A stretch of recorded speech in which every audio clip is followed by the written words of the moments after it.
선생님들 안녕하세요. 바닥입니다. 2022년 5월 9일 주식시황 리뷰 시작하도록 하겠습니다. 주식으로 수익 내기 위해서는 재료 분석이 필수입니다. 하지만 재료 분석은 어려운 일이기 때문에 제가 대신 해드리도록 하겠습니다. 영상 속도가 빠르시면 유튜브 재생 속도를 0.75배속으로 설정해 주시면 됩니다. 금일 상승 종목, 하락 종목 보기 전에 유튜브용 계좌 이거 1000만원짜리 넣어가지고 하나 만든 게 있는데 5월 4일부터 매매를 시작했습니다.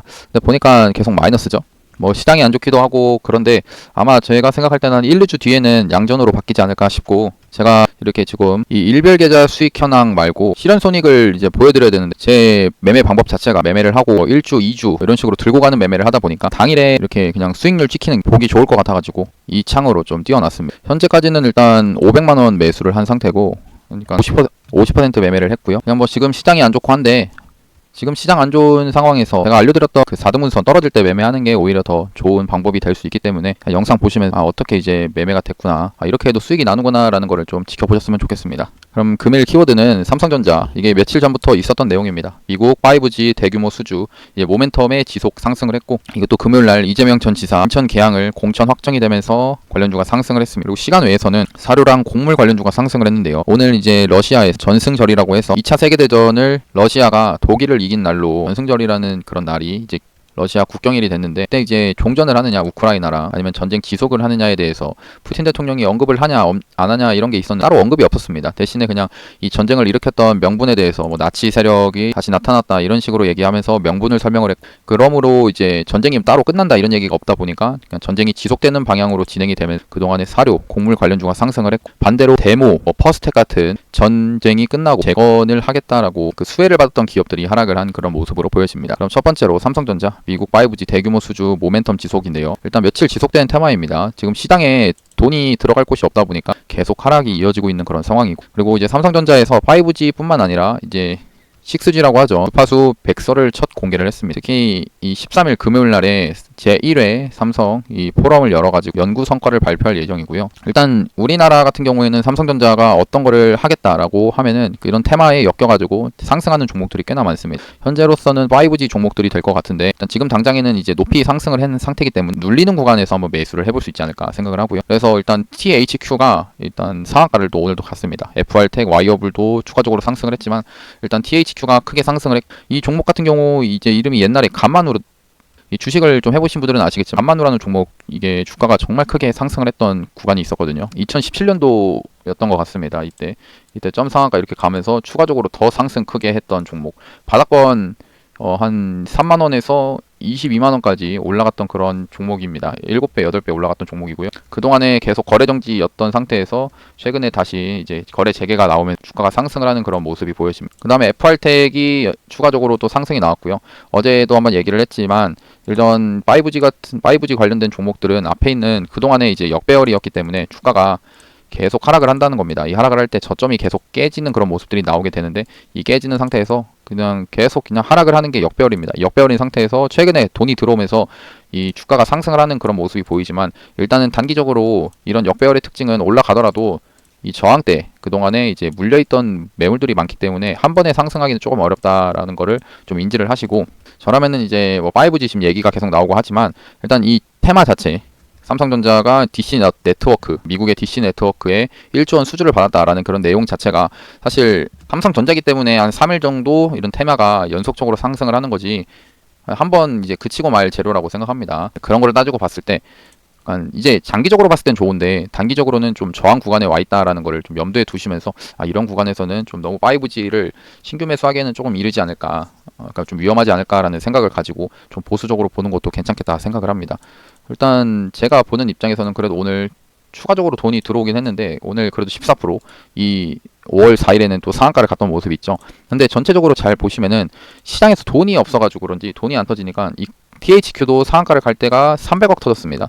FR텍 터져봐야 이때 상한가 갈 때 180억, 오늘 이제 460억 터졌습니다. 이게 어떤 얘기냐면은 이 주가가 상승을 할 때 거래대금이 적으면은 그만큼 주가도 빨리 떨어질 가능성이 크다라는 거를 라는 겁니다. 특히나 아까 말했듯이 일봉, 이 오른쪽에 일봉에서 이런 저항 구간에 진입을 해 있는 상태, 역배열인 상태에서 저항 구간이라고 하면은 언제든지 좀 떨어질 가능성이 있기 때문에 조금 보수적으로 보는 게 좋겠다라고 생각을 하고요. 물론 이제 이 종목들을 버리라는 얘기는 아닙니다. 이 종목들 가지고 아까 어떤 식으로 볼 수 있냐면은 이 13일 날에 이 삼성 포럼이 있으니까 이런 식으로도 볼 수 있겠죠. 오늘이 월요일인데 일단 월요일 9일입니다. 근데 내일 화요일 수요일 날 일단 이런 식으로 조정이 들어올 수 있다라고 생각이 들면은 좀 이렇게 떨어지게 되는 경우들이 또 발생할 수 있습니다. 그럼 그때 한번 떨어질 때 4등분선 그어 가지고 한번 뭐 이런 구간이든지 이런 데서 한번 분할로 매수한다라는 생각을 가지고 매수를 만약 했다, 매수가 됐다 하면은 이제 12일 날, 그다음 13일 날에 있을 저런 개체를 하는 그런 걸 가지고 한번 반등이 나올 수 있는 재료라고 생각하고 매수를 해볼 수 있다라는 겁니다. 그러니까 떨어질 때 뭐 이런 식으로는 한번 접근을 해볼 수 있지 않을까 생각하고요. 그 외에는 아무튼 고점 구간이다. 이 THQ도 이제 대장으로 보여지는데 이 종목 같은 경우에도 이런 구간, 이 주봉에서도 저항으로 작용을 했던 구간이 지금 현재 주가의 위치이기 때문에 이런 데서는 올라가고 싶어도 진짜 뭐 강하게 그 5G 이슈가 또 다음 날에도 추가적으로 좋은 이슈가 나오면서 여기를 아예 갭 상승하면서 이렇게 상승하는 거는 뭐 갈 수도 있겠지만 그런 모습은 한 10번 중에 한 번밖에 없을 거기 때문에 그 한 번에 베팅을 하는 것보다는 일단 높은 구간이니까 또 특히나 시장이 안 좋으니까 좀 보수적으로 보는 게 맞겠다라고 생각을 합니다. 일단 그렇고요. 뭐 와이어블도 상승을 했지만 역시나 주봉에서 봐도 역배열인 모습, 이루온도 최근에 상승을 했던 모습인데 일단 전체적으로 앞에 이런 저항대, 그러니까 이 테마의 종목들이 전체적으로 이런 저항대에 와 있다라는 거를 좀 인지를 하면서 현재 주가의 위치가 여기구나라는 거를 좀 보면서 매수를 하는 게 좋겠다 생각합니다. 아무튼 단기적으로는 좀 올라갔다는 얘기고요. 이제 이재명 전 지사 인천 계양을 공천을 확정했습니다. 또 금요일 날 관련주가 상승을 했고 이제 토요일 날 발표를 했고요. 그래서 관련주 일단 CS가 옛날 이제 이재명 지사 관련된 종목이었고, 근데 오늘은 또 5G 이런 통신 장비 업체로 엮여가지고 상승을 한 모습입니다. 그 다음에 오리엔트 바이오, 토탈 소프트가 있는데요. CS를 보면은 그동안에 일단 역배열인 모습입니다. 이 종목도 그러니까 전체적으로 지금 이재명 지사 관련된 종목들이 좀 역배열인 모습이 많고 한데 일단 오랜만에 좀 상승이 나와준 모습이고 사실 지금 당장에는 관심 종목으로 뽑을 만한 게 없긴 없습니다. 얘도 오리엔트 바이오도 역배열인 상태고요. 메리트가 그렇게 있어 보이지는 않습니다. 워낙 또 시장도 안 좋고 하니까요. 뭐 토탈 소프트도 좀 이렇게 올라오는 모습이지만 이런 역배열인 종목은 상승을 하더라도 계속 얘기하는 게 이런 구간 올라가더라도 이런 그 벽이 있다는 겁니다. 그러니까 내가 벽을 밀고 싶은데 그 한쪽 방향으로 벽을 밀려고 하는데 반대쪽에서도 누군가가 벽을 밀어가지고 벽이 더 이상 움직이지 않는 그런 상황이라고 생각하시면 됩니다. 뭐 예를 들어 이렇게 선을 그었을 때 여기서 이렇게 밑에서부터 매수를 하려고 하는 사람들이 많아지면서 이제 벽을 밀려고 하는 겁니다. 주가를 끌어올리려고 하는데 근데 반대로 이 위에서 올라오면은 팔려고 하는 그런 물량들이 많기 때문에 이런 구간에 오면은 계속 떨어진다라는 겁니다. 올라가고 싶어도 이렇게 팔려는 물량이 많아서 한 번에 못 올라간다라는 그런 얘기고요. 그래서 역배열인 종목들은 좀 별로 안 좋아합니다. 코이즈도 그렇고, 그러니까 이런 것들 제가 같은 테마로서 딱 봤을 때 어떤 얘기를 좀 하고 싶냐면은 이 CS부터 뭐 오리엔트 바이오, 그러니까 같은 테마의 움직임이 딱 봐도 이런 역배열인 종목들이라는 겁니다. 그러니까 자리를 미리 만들어간 상태에서 자리를 이런 식으로 만들었다가 주가가 상승을 하는 그런 게 아니라 그냥 그동안에 이제 이 역배열인 상태에서 그냥 재료를 좀 이어서 그리고 지금 시장이 엄청나게 좋지 않은 상황인데 이 코스피도 그렇고요. 그 다음에 이 코스닥도 오늘 마이너스 2.64% 빠지는 이런 상황. 이런 빠지는 상황에서 시장의 돈이 따로 수급이 어디 갈 데가 없으니까 저런 역배열인 종목들을 올려가지고 그냥 주가를 한번 상승시켰다가 세력들이 한번 해먹고 마는 그런 구간이라고 저는 생각을 합니다. 특히나 지금 같은 이 코스닥 지수 이런 저점을 또 깰 가능성도 존재를 하기 때문에 좀 조심해서 매매를 하는 게 맞겠다라고 생각이 좀 들고요. 시장에 너무 거래대금이 없습니다. 이 코스닥 거래대금 보시면은 지금 거의 안 터지는 모습. 앞에서 그래도 조금씩이나마 터지고 있는데 최근엔 거래대금 자체도 안 터집니다. 코스피도 똑같고요. 코스피도 거래대금 자체가 안 터지는 그런 모습입니다.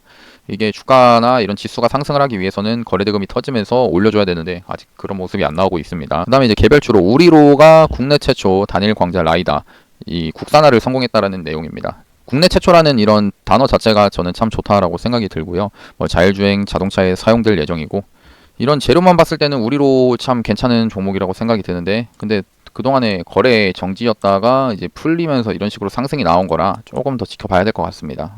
이 재료 자체는 참 좋다라고 생각이 드는데 옛날부터 양자 암호 이슈가 나오면은 항상 얘가 이제 같이 올라가긴 했었는데 일단 너무 움직임이 그동안에 없다가 거래 정지로 없다가 최근에 이제 거래 재개를 하면서 주가가 상승을 한 그런 모습이어가지고 일단은 좀 더 지켜보면서 확인을 좀 해봐야 될 것 같습니다. 그 다음에 노터스입니다. 노터스 같은 경우에는 이 보통주 한 주, 그러니까 내가 한 주를 가지고 있으면은 새롭게 8주를, 그러니까 8주를 준다라는 이런 무상증자 결정이 됐는데 그동안 시장에서 1대8 무상증자를 한 적이 없습니다. 이게 그만큼의 파격적인 재료라고 생각을 하고 우리나라 주식치고 지주 친화적인 느낌이라고 좀 볼 수 있고요.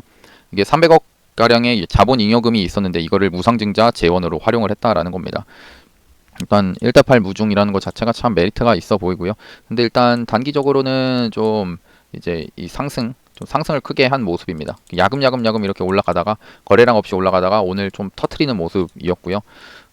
저 무중 얘기로요. 근데 일단 이 1대8 무중이라는 뉴스 자체, 그러니까 이슈 자체는 참 좋은 모습이라고 생각이 들고, 이거를 근데 일단 저는 제 스타일상 높이 올라가 있는 이런 구간에서는 안 잡는다. 차라리 떨어지면 잡겠다라는 건데 일단 저 무상증자 이슈가 이제 지속이 될 수 있는지, 이것도 무상증자로 올랐던 때가 있습니다. 뭐 종목들마다 그런 때가 있는데 옛날에 뭐 박셀바이오도 무상증자 한다라고 하면서 상승을 크게 했던 적이 있고요. 근데 그것도 이제 시장이 맞아야 또 올라가기 때문에 지금 당장의 노터스가 이 높은 자리, 그러니까 이런 바닥권 대비해서 27,000원에서 야금야금 이런 식으로 계속 올라갔다는 겁니다. 이렇게 올라갔다가 마지막 오늘 거래량이 이렇게 터지는 날이 있죠. 이렇게 거래량이 터지는 순간이 뭐냐면은 누군가가 새로 매수를 하면서 주가를 끌어올렸다라고 볼 수도 있지만 반대로 거래량이 터질 때 누군가는 매도를 했다라고도 볼 수 있습니다.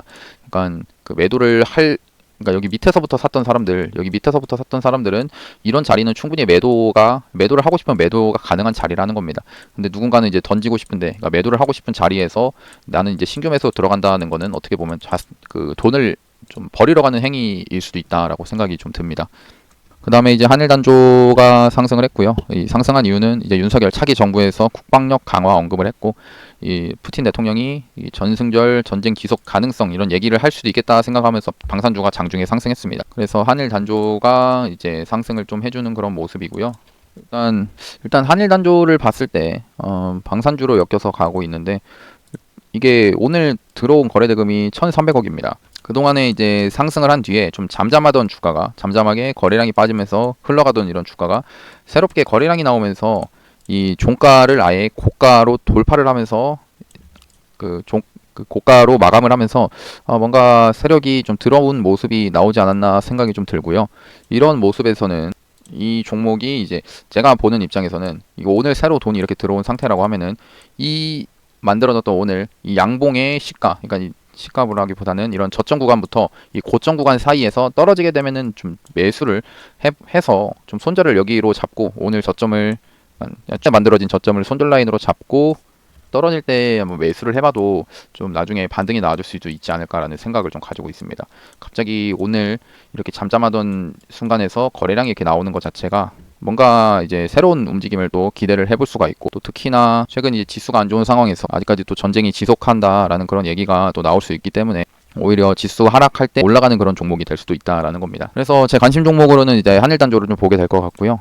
이런 박스권 내에서 이제 저점 구간 좀 오면은 좀 매수를 해볼 수 있겠다라고 생각합니다. 그래서 얘도 북마크 지정해놓고, 우진 같은 경우는 일단 얘는 참 차트가 좋습니다. 일단 이런 박스권을 주봉에서 박스권을 넘어준 그런 모습이고, 넘어준 상태에서 추가적으로 주가가 상승을 한 거고요.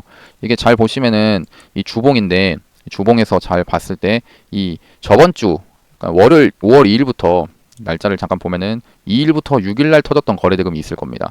일봉에서 잠깐 보면은 한 이 정도의 거래대금이 있는데, 이 거래대금을 오늘 한번 거래대금 월요일날 5월 9일날에 터지면서 바로 주봉 앞에 있는 이런 이 주봉보다 오늘 들어왔던 주봉의 거래대금이 더 크다는 겁니다. 이런 것들은 좀 제가 볼 때는 이게 쉽게 버릴 만한 종목은 아니구나라고 저는 생각을 좀 하고요. 특히나 그 이제 원전 관련된 이슈들은 계속 존재를 하고 있기 때문에 제가 볼 때는 이런 식으로 한번 4등분선 그어가지고 이렇게 떨어질 때 매수를 할 수 있는 그런 종목이 되지 않을까라고 생각을 합니다.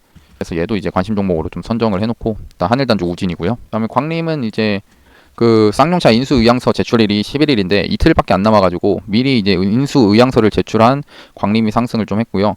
현재 이제 일정은 11일 날에 인수의향서 제출 마감이 되고, 그다음 13일 날 인수 예정자를 선정을 합니다. 그래서 일단 KG그룹이 최근에 이제 상승을 좀 했었고, KG스틸이나 아니면은 오늘 이제 시간외에서 상승을 하락했던 이 메이슨 캐피탈 이 종목 같은 경우는 그 시간 내에서 상한가를 갔는데 하락을 이렇게 갑자기 또 해버리는 상황이어가지고 일단은 이 종목도 좀 엮여있는 그런 상황이기도 합니다. 그래서 일정을 따지고 봤을 때 11일까지 인수 의향서를 제출을 하느냐를 확인하고 그 다음에 그 중에서 이제 13일 전에 뭐 12일 날 뭐 상승이 나오는 종목들도 있겠죠. 저는 일단 쌍용차 관련주는 매수를 안 하려고 합니다. 괜히 매수했다가 물릴 수도 있기 때문에 안 하는 게 맞다 생각하고, 다음 하락했던 종목을 보면은 오파스넷이 한동훈 법무부 장관 후보자 청문회 시작으로 재료 소멸이 된 느낌이, 한신기계는 그동안에 상승을 하면서 이제 좀 하락이 나왔고요. 부산주공은 수소법 개정안 소식에 상승을 했다 조정이 나오고 있는 순간, 그리고 안랩은 안철수 인수위원장 분당갑 출마 소식에 일단 재료 소멸로 하락이 좀 나온 상태입니다. 그러면은 관심 종목 다시 이야기하면은 하늘단조랑 우진을 좀 저는 관심 종목으로 선정을 좀 할 거고요. 힘든 시장인데 같이 잘 이겨내봤으면 좋겠습니다. 화이팅입니다. 여기까지 영상을 봐주셔서 감사하고, 영상이 도움이 되셨다면 구독하고 좋아요, 알람 설정까지 누르시면 감사하겠습니다. 감사합니다. 받으겠습니다.